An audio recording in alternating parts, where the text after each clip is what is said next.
Hello friends, welcome to our YouTube channel. आप सभी का हमारे इस चैनल पे स्वागत है। आज हम डिस्कस करेंगे यूपीपीसीएस के 2019 का जो जीएस 1 पेपर था प्रीलिम्स का, उसको एलेबोरेट करके डिस्कस करेंगे एक एक क्वेश्चन का सॉल्यूशन के साथ। ये सभी के लिए इम्पॉर्टेंट है, एज यू ऑल नो कि पेपर हमारा बहुत नज़दीक है। सो प्रीवियस ईयर पेपर तो एक बार करके जाना चाहिए ढंग से, उसके हर एक ऑप्शन को, हर एक क्वेश्चन को समझना है। तो ये सब के लिए बेनिफिशियल होगा, चाहे कर चुके हैं पास्ट में, चाहे नहीं किए हों। सो आप सभी इस पे फोकस करिए। फर्स्ट क्वेश्चन अपना है, the newly appointed managing director of IMF is. देखिए, ये सब करंट अफेयर्स बेस्ड क्वेश्चन थे और ये ना तो ऑप्शंस आज के डेट में, आज का क्वेश्चन अगर यही सेम रहेगा तो दूसरा आंसर हो जाएगा इसका, और ना ही ये क्वेश्चन आने वाले हैं। तो मेरा कहने का मतलब ये है, हमको इनसे क्या सीखना है? हमको ये सीखना है कि अगर मैं 22 में अपीयर होने जा रहा हूँ तो मुझे इन सब इंस्टीट्यूशंस के डायरेक्टर का नाम पता होना चाहिए। इससे हमको ये सीख मिलती है। खैर, 19 का क्वेश्चन था तो 19 में आंसर था आपका डी, सुरजीत भल्ला। उस टाइम के एमडी वही थे आईएमएफ के। लेकिन अगर आज की डेट में ये पूछा जाएगा तो आज की डेट में जो मैनेजिंग डायरेक्टर आईएमएफ के, उनका नाम है क्रिस्टालिया गॉर्जीवा। तो इसको एक बार आप लोग अपडेट कर लीजिएगा।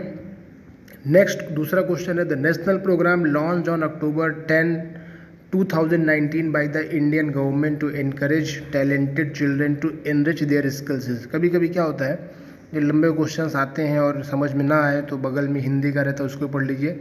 भारत सरकार द्वारा October 10, 2019 को प्रतिभाशाली बच्चों के कौशल समृद्धि के प्रोत्साहन हेतु प्रारंभ किया गया राष्ट्रीय कार्यक्रम है। तो ये भी टोटली करंट बेस्ड है, अगर आपको पता है तो ठीक, अदरवाइज़ आपको स्किप कर देना पड़ेगा। तो इसका आंसर आपका है ध्रुव तारा से आप गेस कर सकते हो कि ध्रुव तारा है, मतलब कोई चमकता सितारा किसी बच्चे को, और ये कॉन्सेप्ट पे ध्रुव तारा पे था। तो बाकी जो स्कीम्स थी, जो हमारा लक्ष्य है, लक्ष्य का फुल फॉर्म था labour room quality improvement initiative. जो हमारा लक्ष्य इनिशिएटिव था ये लेबर रूम के लिए था। लेबर रूम मतलब जिन महिलाओं का डिलीवरी होता है, तो ये महिला का जो आप बोल सकते हो कि for improvement for betterment of women health during delivery. तो ये हो गया।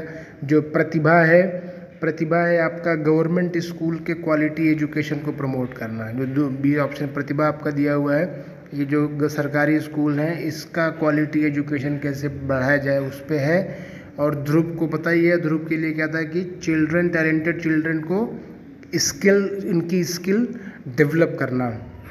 और परिवर्तन जो है ये आपका पावर सेक्टर के लिए था कि कितना हम कम एनर्जी वेस्ट करें पावर जनरेट करने के लिए। क्लियर? तो ऐसे हमको हर एक स्कीम को ध्यान से समझना है। आगे चलते हैं। अगला मैच करना है। Match list 1 list 2 and select the correct answer. देखो, एक चोट ध्यान रखना कि आप पहले ऐसा नहीं था, लेकिन लास्ट 2-3 साल में देखा जा रहा है कि यूपीपीसीएस भी यूपीएससी की तरह करेक्ट इनकरेक्ट पूछता है। कभी कभी आपको क्वेश्चन आप पढ़ोगे नहीं, सीधे मैचिंग करोगे तो यहाँ नहीं देखोगे, यहाँ कभी कभी इनकरेक्ट लिखा होता था। हमको अंडरलाइन कर लेना है, क्या कर रहा है, करेक्ट पूछ रहा है कि कौन सा करेक्ट मैचिंग है इसमें। ठीक है? और ये आपका नीचे स्टेटमेंट है ABCD करके। अभी देखो, ये सब क्वेश्चन करने के लिए थोड़ा सा दिमाग लगाना पड़ता है, क्योंकि सारे ऑप्शंस शायद ही किसी को पता हो और ये इम्पॉसिबल है सब कुछ याद करना। जैसे थॉमस कुक, ग्रेटा थनबर्ग शायद जो भी करंट अफेयर्स पढ़े उनको पता ही होगा, लगभग सभी लोग जानते होंगे। ग्रेटा थनबर्ग जो है वो इन्वायरमेंट एक्टिविस्ट थी।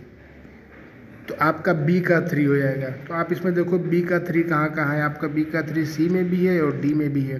तो ये तो कंफर्म होगा, ऑप्शन A और ऑप्शन B नहीं होगा। अगर आपको ये पता है ग्रेटा थनबर्ग एक इन्वायरमेंटल एक्टिविस्ट है और आपको करेक्ट आंसर पूछा गया है, तो option A option B eliminate हो गया। अभी बचा 2। अब इसके बाद देखिए क्या आता है। कभी कभी एक ही ऑप्शन अपने को आता रहता है, तो इसमें अगर आप रिस्क लेंगे तो आपका जो परसेंटेज होता है फेलियर का वो 50% ही रहेगा, कि या तो D या तो C। हो सकता है कि आप उसको C मारें या D मारें, बट ABCD चारों में से तो नहीं रिस्क है ना। तो मेरे हिसाब से ऐसे क्वेश्चंस में आपको रिस्क लेना चाहिए। दूसरा, ये शायद कई लोग जानते होंगे डॉक्टर उषा किरण को भारत भारती अवार्ड से सम्मानित किया गया था। तो अगर जिनको ये पता है डॉक्टर उषा किरण को भारत भारती अवार्ड से सम्मानित किया गया था तो वो आप देखो ये आंसर आपका डी हो जाएगा। और अगर आपको सिर्फ इतना ही पता है कि उषा किरण को क्या मिला था, उषा किरण के बारे में पता होगा, तो आप सीधे आंसर पे आ सकते हैं। लेकिन ये करंट बेस्ड है और ग्रेटा थनबर्ग का नाम फेमस है, इसलिए मैंने बताया कि कभी कभी ऑप्शंस नहीं आते हैं तो उनको किस तरह से ट्राई किया जाए कि हम सोल्यूशन पे पहुँचें। फोर्थ है आपका the 2019 Nobel Prize for Economics was given to a woman for the second time. Name the first woman who was earlier awarded this prize. देखिए बहुत ही घुमा के क्वेश्चन दिया है। क्या बोलता है, ऐसे इसने नहीं पूछा कि 2019 में जो नोबेल प्राइज़ इकोनॉमिक्स के लिए एक वुमेन को दिया गया उसका नाम, ये नहीं पूछ रहा है। ये पूछ रहा है कि 2019 में बता रहा है कि एक महिला को दूसरी महिला को नोबेल प्राइज़ इकोनॉमिक्स में मिला। इसके पहले किसी एक लेडी को और मिला था इकोनॉमिक्स पे नोबेल प्राइज़, वो नाम पूछ रहा है। 2019 में डफलो को मिला था, एस्थर डफलो को मिला था आपका नोबेल प्राइज़ इकोनॉमिक्स में, बट ये आंसर हमारा सही नहीं, इसलिए इसने ए पे रखा कि लोग इसको ही मारे, बट ये गलत है। हमारा इसका आंसर होगा एलिनर ओस्ट्रम। एलिनर ओस्ट्रम को इसके पहले इकोनॉमिक्स में नोबेल प्राइज़ अवार्ड मिला था। ये पहली महिला थी जिनको नोबेल प्राइज़ इकोनॉमिक्स में मिला है। Okay, now fifth question, rural sanitation strategy launched by ministry of Jal Shakti in September 2019 relates to which of the following periods. देखिए ये सब तो भाई मैं ये बोलूँगा कि अगर नहीं आता है तो इट्स बेटर कि स्किप कर दो, क्योंकि ये सीधे pointed to the point question हैं, टू द पॉइंट आंसर्स हैं, टू द पॉइंट ऑप्शंस हैं। इसमें ना आप एलिमिनेट कर पाओगे ना कुछ सोच पाओगे। तो अब देखो सबका बेस ईयर 2019 दे दिया गया है, मुझे लगा कि यहाँ से कुछ हो सकता है, कुछ नहीं हो पाएगा। तो अगर आपको याद है तो अटेम्प्ट करिए, नहीं तो फिर क्या कर सकते हैं। वैसे इसका आंसर जो है आपका बी है, 2019 से 2029 तक। इसको याद कर लीजिएगा कि रूरल सैनिटेशन स्ट्रेटजी का जो बेस ईयर था 19 था और 2029 में इसको कंप्लीट करना है। छठा क्वेश्चन है, central institute of Indian language is located at which of the following places. Same यहाँ भी है, अगर आपको पता है देन इट्स ओके, नहीं तो व्हाट यू कैन डू। भारतीय भाषाओं का केंद्रीय संस्थान निम्नलिखित में से किस स्थान पर अवस्थित है? इसका आंसर होगा मैसूर। मैसूर में central institute of Indian language is located. Okay, सातवां है, India aims to achieve land degradation neutrality by the year. Bharat द्वारा भूमि क्षरण तटस्थता प्राप्त करने का लक्ष्य रखा गया है। ये भी उसी कैटेगरी में आता है कि पता है तो ठीक है, अदरवाइज देखिए सोचिए इसमें क्या कर सकते हैं। तो इसका आंसर होगा आपका 2030 तक भारत जो है India aims to achieve land degradation neutrality 2030 तक खत्म कर देगा। आठवां क्वेश्चन है, which geosynchronous satellite launch vehicle was used by ISRO to launch Chandrayaan 2 spacecraft. 19 का ये बहुत ही इंपॉर्टेंट करंट अफेयर था। इन्होंने पूछा कि कौन सा लॉन्च व्हीकल यूज किया गया था। As we all know it's a simple question उस टाइम के लिए। हो सकता है इस बार भी कुछ घुमा फिरा के रिपीट कर दे, तो इसको याद रखना है GSLV मैक 3 याद रखिएगा, GSLV mark 3 M1 launch vehicle use किया गया था। 9th क्वेश्चन है, which of the following statement about India's largest charkha is are true? It is inaugurated in Noida, it is made of used plastic waste. भारत के सबसे बड़े चरखे के संदर्भ में पूछा है, तो ये इसका इनॉग्रेशन आपका नोएडा में हुआ था। ये दोनों ऑप्शन इसके सही हैं और ये यूज्ड प्लास्टिक वेस्ट से बना हुआ है। 10th question, which of the following organisms had white blood? अभी देखिए पूछा है कि इनमें से किसका वाइट ब्लड होता है। लिजार्ड, कॉकरोच, ये हाउस बग, घरेलू खटमल जिसको बोलते हो, मॉस्क्यूटो। तो मॉस्क्यूटो सबको पता है मारेंगे तो लाल होता है, छिपकली भी पता है, कभी देखे होंगे तो ब्लड रेड होता है। बट कॉकरोच कभी देखिए हो, अगर कॉकरोच मरता है तो वो वाइट ब्लड निकलता है। एक्चुअली वो कलरलेस होता है और उसमें RBC वगैरह नहीं होती, इसीलिए वो वाइट ब्लड की कैटेगरी में आता है। तो कॉकरोचेस का सही आंसर होगा। Nitrogen fixing bacteria make combination with cells of the roots of. पूछ रहा है कि नाइट्रोजन फिक्सिंग बैक्टीरिया जो नाइट्रोजन फिक्सिंग करते हैं वो किसके जड़ से ये होता है, तो इसका आंसर होगा पल्सेस। ठीक है, दलहन जिसको बोलते हैं, दालें। What happens when some charge is placed on a soap bubble? किसी सोप बबल पे किसी साबुन के बुलबुले को जब आवेशित किया जाता है तो उसका रेडियस इंक्रीज कर जाता है, उसका रेडियस बढ़ जाता है और बड़ा हो जाता है, यही है उसका आंसर।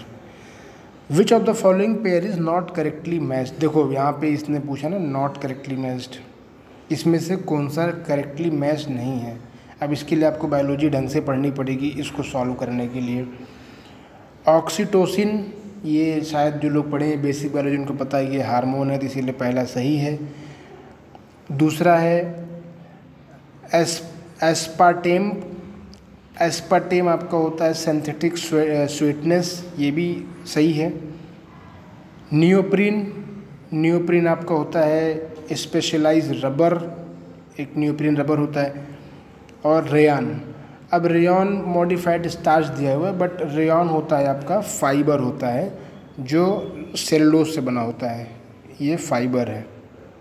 तो इसीलिए फॉल्स पूछा है तो आपका D will be the correct answer. तो इसको लर्न कर लीजिए, फिर से कहीं रिपीट हो सकता है कि ऑक्सीटोसिन एसिड होता है, वो ऑक्सीटोसिन हार्मोन होता है, और ये एस्पार्टेम आपका सिंथेटिक स्वीटनर होता है, नियोप्रीन आपका रबर होता है और रेयान आपका फाइबर होता है। ओके। 14th है which of the following substance is not a protein. इनमें से कौन सा प्रोटीन नहीं है, तो इसका आंसर है cotton. Cotton is not a protein. Okay, बाकी सब प्रोटीन ध्यान रखिएगा, हेयर, स्पाइडर सिल्क, हूफ मतलब ये खुर, कपास खुर, केश, बाल, और ये स्पाइडर सिल्क जो है लूता रेशम, ये सब आपके प्रोटीन में आएंगे। Now come to the question number 15। A liquid remains hot और cold for long time in thermos flask because there is no loss और gain of heat by conduction, convection, radiation. देखिए क्या रहा है कि जो थर्मस हम बॉटल यूज़ करते हैं उसमें काफ़ी देर तक पानी ठंडा गर्म रहता है, तो एक्चुअली इसमें जो क्वेश्चन दिया गया है नो की जगह होना चाहिए कि लेस, कि बहुत ही लेस लॉस और गेन होता है, क्योंकि कम्प्लीटली अगर नो होगा तो कभी गर्म होगा ही नहीं, वो तो 24 घंटे बाद उसका नेचर को हो जाता है, चेंज हो जाता है। अगर हॉट रहेगा तो नॉर्मल हो जाएगा। सो फिर भी इस क्वेश्चन का आंसर आपका सी होगा। Which of the following glands in human body acts both as a endocrine gland as well as an exocrine gland. For this ये इंपॉर्टेंट क्वेश्चन और इसका आपका आंसर होगा pancreas. Pancreas is endocrine gland as well as the exocrine gland. Okay, now come to question number 17। Which one of the following material contains calcium. ध्यान दीजिएगा, इसमें से calcium कौन सा मटेरियल कंटेन करता है, तो इसका आंसर है आपका जिप्सम। जिप्सम में कैल्शियम होता है। जिप्सम का फार्मूला होता है CaSO4 और 2H2O करके है। ठीक है, तो जिप्सम में आपका कैल्शियम होता है। 18वां चलते हैं। फिर से देखो पूछा है नॉट करेक्टली मैच्ड, कौन सा करेक्टली मैच्ड नहीं है। Silver bromide, silver iodide, lithium bicarbonate, milk of magnesia. इसमें देखो क्या क्या है। देखो मिल्क ऑफ मैग्नीशिया न्यूज़ में था, ये शायद पता होगा सबको कि ये आपका होता है एंटासिड। सिल्वर ब्रोमाइड अगर आप ध्यान दिए हों तो ये फोटोग्राफिक फिल्म में होती है, ना कि आर्टिफिशियल फोटोसिंथेसिस में होती है। तो पहला गलत हो जाएगा, बाकी सब याद है, बाकी सब सही है। सिल्वर आयोडाइड आपका आर्टिफिशियल लेन में आता है। लिथियम बाइकार्बोनेट आपका होता है ट्रीटमेंट ऑफ गठिया का उपचार। देखो आप लिखा हुआ, ना पढ़ने बाद यहाँ पढ़ लिया करो, ट्रीटमेंट ऑफ रियूमेटिज्म। ठीक है। Tulsi plant has medicational values due to the presence of the following. Tulsi plant में मेडिकेशनल वैल्यू क्यों होता है। इनऑर्गेनिक एसिड, ऑर्गेनिक एसिड, इसका सही आंसर है फिनॉल्स एंड फ्लेवोनाइड। ठीक है, फिनॉल और फ्लेवोनाइड की वजह से तुलसी प्लांट का मेडिकेशनल वैल्यू है। What is true about ecosystem, what is true about ecosystem. अब इसको ध्यान से देखो, आंसर कर सकता है आदमी बड़े आराम से कि primary consumers are least dependent upon producer. गलत है ना, कि प्राइमरी कंज्यूमर्स तो डिपेंड होते हैं प्रोड्यूसर पे, नहीं तो क्या खाएंगे वो। सेकेंड क्या है, primary consumers are out number producers. अगर कंज्यूमर ज़्यादा रहेंगे प्रोड्यूसर से तो फिर सर्वाइवल टफ हो जाएगा, तो ये भी ऑप्शन गलत है। Producers are more than primary consumers, ये आंसर सही है, क्योंकि जो प्रोड्यूस करेंगे, खाना बनाएंगे तभी तो खाएंगे। तो producers are more than primary consumers, जो प्राइमरी कंज्यूमर्स हैं उनसे ज़्यादा प्रोड्यूसर्स हैं। Secondary consumers are the largest and most, गलत है ये, इसका आंसर आपका हो जाएगा C. Now come to the next question 21। With reference to eutrophication which of the following statement is are correct. Eutrophication मतलब ही होता है कि कंटेंट न्यूट्रिएंट रिच, न्यूट्रिएंट का ओवर रिच हो जाए किसी जगह पे, उसको बोलते हैं यूट्रोफिकेशन। पढ़ते हैं, it is a phenomena of nutrient, बताया था आपको, it is a phenomena of nutrient enrichment of a water body, it depletes the dissolved oxygen of, सही है, क्योंकि न्यूट्रिएंट एनरिचमेंट ज़्यादा होने पे डिजॉल्व ऑक्सीजन BOD जो है आपका अफेक्टेड होता है, इसीलिए यूट्रोफिकेशन, ये दोनों इसका सही है, इसमें आपको both. Okay 22, the environment modified by human activities is called, the environment modified by human activities is called, सीधे डेफिनेशन बेस्ड है, जिनका एंथ्रोपोलॉजी सब्जेक्ट होगा उनको पता होगा, एंथ्रोपोजेनिक इन्वायरमेंट कहते हैं उसको। ओके 23 देखते हैं, विच of the following statement is not true. ध्यान रखना कि इसमें कौन सा गलत है। एग्जामिनेशन हॉल में प्रेशर में हम इसको नॉट ट्रू पढ़ते जरूर हैं, लेकिन दिमाग में ट्रू चलता है, इसीलिए इसको अंडरलाइन कर लेना है। Species diversity increases from equator towards pole. Tropics harbor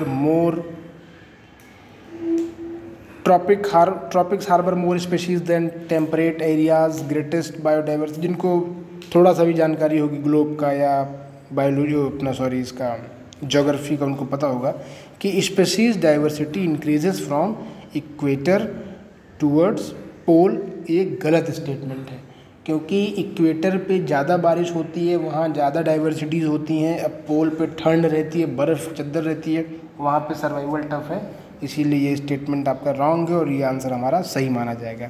बाकी सारे स्टेटमेंट सही हैं। Tropics harbour more species than temperate areas, बिल्कुल सही है। Greatest biodiversity occurs in Amazon rain forest, और species diversity decreases from temperate areas towards pole. देखिए, इसके ऑप्शंस को एक बार और ढंग से पढ़ लेना, क्योंकि हो सकता है कि दूसरे फॉर्मेट में इसी ऑप्शन को निकाले क्वेश्चन बना ले। ज़रूरी नहीं क्वेश्चन सेम रिपीट ना भी हो, तो कभी कभी ऑप्शन से क्वेश्चन बनाए जाते हैं। तो ढंग से पढ़ने का, कि जैसे ग्रेटेस्ट बायोडाइवर्सिटी कहाँ पे, अमेजन रेन फॉरेस्ट में। Species diversity decreases from temperate area towards pole, मतलब ये जानकारी अपने को होनी चाहिए। 24, come to 24, which one of the following is the well known example of bioindicator of air pollution. बहुत ही इंपॉर्टेंट, बहुत ही आसान क्वेश्चन, इसका आंसर है लाइकेन। लाइकेन एक बायो इंडिकेटर है, ये बहुत ही बेसिक क्वेश्चन है। 25, विच of the following is not correctly matched. फिर से कौन सा इसमें करेक्टली मैच नहीं है।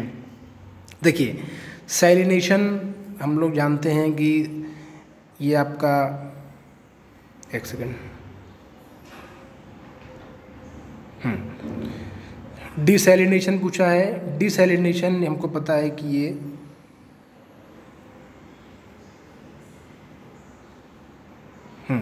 डिसैलिनेशन हमको पता है कि सी वाटर में होता है। रिवर्स ऑस्मोसिस पोर्टेबल, मतलब जो पीने वाला पानी होता है उसमें होता है।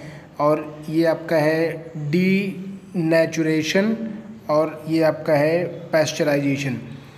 देखो, हमको डीनेचुरेशन के बारे में नहीं पता है, लेकिन हमको ये पता है कि जो पैस्चराइजेशन होता है, ये हम जो लिक्विड होता है खाने का, जैसे दूध होता है, उसको बोलते हैं ना कि पैस्चराइज है, या हिंदी में देखो बोलते हैं उसको पास्तुतीकरण। तो टीथ अपना सॉलिड में आता है, तो ये हमारा पैस्चराइजेशन में आपका मिल्क आएगा, ना कि टी आएगा। तो ऑप्शन ये डी मैच कर जाएगा, तो डी आपका सही आंसर होगा इसका। तो ये इसका मतलब सही है। डीनेचुरेशन का प्रोटीन होता है, रिवर्स ऑस्मोसिस आपका होता है पोर्टेबल वाटर में, और डिसैलिनेशन आपको होता है सी वाटर में।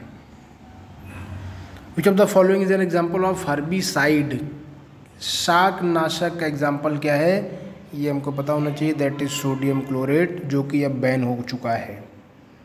ठीक है।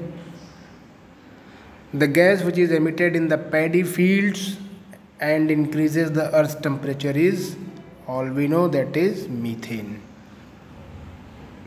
At which of the following places is the Secretariat of International Solar Alliance located? That is Gurugram. Gurugram पे हमारा इंटरनेशनल सोलर अलायंस प्रेजेंट है। Next, the first union territory of India to run 100% on solar energies. 100% सौर ऊर्जा पर चलने वाला भारतवर्ष का पहला केंद्र शासित प्रदेश है Diu is the right answer. देखिए कुछ बहुत क्वेश्चंस इसमें सिंपल हैं, लेकिन ये अगर नहीं पता है तो उसको फिर क्या करेंगे, अगर आता है तो अटेम्प्ट करिए, अदरवाइज देखते हैं कुछ, क्योंकि एलिमिनेशन टेक्निक अगर ऑप्शंस ज़्यादा हैं तब तो लगाया सकता है, हाँ ये बिल्कुल नहीं हो सकता, ये हो सकता है, तो उसको निकाल सकते हैं। बट ये सीधे पॉइंटेड क्वेश्चन है कि बताइए भाई इनमें से कौन सा है जो 100% सोलर है, तो पढ़ना पड़ेगा करंट अफेयर्स ढंग से। एक बार सब रिवाइज कर लीजिए, अभी टाइम है। चलो अगला आते हैं, रीज़न असर्शन। ये अपने में बहुत ही टफ क्वेश्चन होते हैं भाई मेरे हिसाब से तो, क्योंकि ऑप्शन ए ऑप्शन बी जो ए और आर तो हम पकड़ लेते हैं हाँ सही गलत है, लेकिन क्या उसका एग्जैक्ट एक्सप्लेनेशन है ये थोड़ा सा समझने में दिक्कत होती है, लेकिन फिर भी इसको अटेम्प्ट करते हैं। Given below the two statement, पहला है there is a positive relation between HDI human development index and sustainable development goal ranking of India. बिल्कुल सही है कि SDI और SDG दोनों ही आपस में इंटरडिपेंडेंट और एक पॉजिटिव रिलेशन है बिटवीन SDI एंड SDG। दूसरा, the underlying dimension of SDG targets are closely related to education and health. बिल्कुल सही है, और इसका जो आंसर होगा आपका ए होगा कि दोनों सही हैं और आर ए को सही से एक्सप्लेन कर रहा है। Okay. Multi dimensional poverty index MPI includes health, education, living standard, इसका आंसर है डी। इसको आप लोग याद कर लो, HEL बोलते हैं हेल, HEL है किसके लिए, MPI multi dimensional poverty index की पैरामीटर्स हैं HEL, health, education, living standard, क्योंकि ये बहुत इंपॉर्टेंट है, कई जगह आ सकता है, आया भी है। 32 चलते हैं, arrange the following events in chronological order of their commencement and select correct answer from the quotes given below. Wildlife Protection Act, Biological Diversity Act, Project Tiger, Project Elephant। अब इनका ईयर पता रहेगा तो हम तो क्रोनोलॉजी में set कर देंगे, तो हमको पहले इनका ईयर पता होना चाहिए। तो मैं बताता हूँ आपको कि इनका ईयर है आपका, ये है वाइल्ड लाइफ प्रोटेक्शन एक्ट आपका है 1972। बायोलॉजिकल डाइवर्सिटी एक्ट बताता हूँ, प्रोजेक्ट टाइगर आपका है 73, प्रोजेक्ट एलिफेंट आपका है 92। ठीक, ये आपका भी जल्दी आया था 2002 में। अगर हमको ये पता हो कि बायोलॉजिकल डाइवर्सिटी एक्ट 2002 में आया था, तो सबसे लास्ट में सेकंड होना चाहिए, सबसे लास्ट में सेकंड सिर्फ बी में है। फिर भी इतना इम्पोर्टेंट, इतना फेमस नहीं था, शायद लोग ध्यान से ना किए हों, तो क्या करें। तो सर जी उसके लिए आपको क्या करना है कि आ जाइए, वाइल्ड लाइफ प्रोटेक्शन एक्ट 1972 बहुत इंपॉर्टेंट, बहुत फेमस, सभी लोग पढ़े होंगे। उसके बेस पे ही बना था प्रोजेक्ट टाइगर। मतलब ये पता है कि पहले 1 आएगा फिर 3 आएगा, तो पहले 1 और 3, पहले 1 और 3, इसमें आपका ये 2 ऑप्शन कट जाएगा, अब बचेगा ए और बी। ये भी पता है कि प्रोजेक्ट एलिफेंट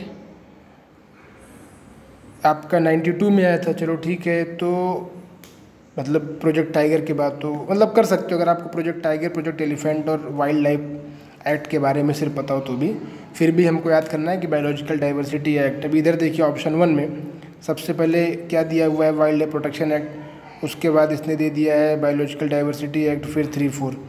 तो ये कन्फ्यूज़न में, अगर हमको नहीं पता रहेगा तो हम ए या बी में कोई गलत कर देंगे। बट याद रखिए बायोलॉजिकल डाइवर्सिटी एक्ट 2002 में आया, तो therefore B will be the right answer. Okay. 33, under the civil registration system it is legally mandatory to register birth and death events within how many days in India. भाई इसका answer है आपको 21 days. इसको 21 days में आपको register करना होता है, ठीक है। तो गाइज़ फर्स्ट वीडियो हम इसी पे क्लोज करते हैं, नहीं तो लंबा हो जाएगा वीडियो। फिर अभी नेक्स्ट वीडियो आएगा, आप लोग इसको एक बार और ढंग से रिवाइज़ कर लीजिए, और ये काफ़ी हेल्पफुल होगा। और पास्ट ईयर पेपर तो सबको एक बार करना ही चाहिए। Thank you so much.